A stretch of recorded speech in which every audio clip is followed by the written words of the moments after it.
Welcome back to Singapore Tonight. In business news, market analysts are bullish on Singapore's full-year GDP growth, with the first quarter coming in at 2.7%, the fastest pace in 18 months. Now, they say stronger demand for electronics and a boost in tourism will drive expansion from the second half. Nadirah Zaidi with more. Not a rosy quarter for the manufacturing sector, which contracted 1.8% on year. Still, economists expect the sector to recover due to increased demand for smartphones, computers, and chips needed to power artificial intelligence.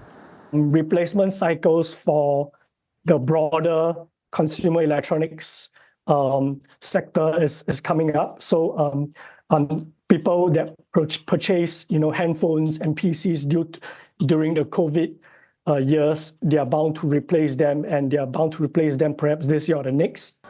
With concert mania propping up growth in the tourism sector, the Trade and Industry Ministry expects this to benefit other aspects of the economy. The stronger than anticipated recovery in air travel and tourism demand will continue to bolster the growth of aviation and tourism-related sectors, as well as consumer-facing sectors. The payment segment of the finance and insurance sector will also benefit from higher tourist spending.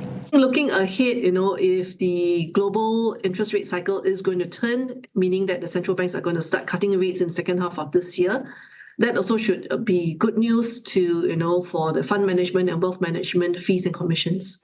But risks remain.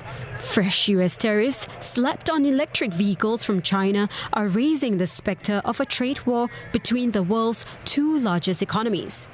All this does not bode well for Singapore's economy, because given that we are very externally oriented, if there is trade tariffs implemented on both ends, and Singapore is in the middle of it, that would mean increased costs for consumers in Singapore, increased logistic costs, and increased intermediate and final goods as well. On the flip side of that, we have seen quite a fair bit of China plus one diversification strategy, so that may actually drive more foreign direct investments and production bases as an alternative to the China hub outside of China into ASEAN, but that's more a medium-term story. They add that stronger employment growth will come in the second half of the year, along with economic recovery. Singapore's GDP is expected to expand between 1% and 3% for the full year.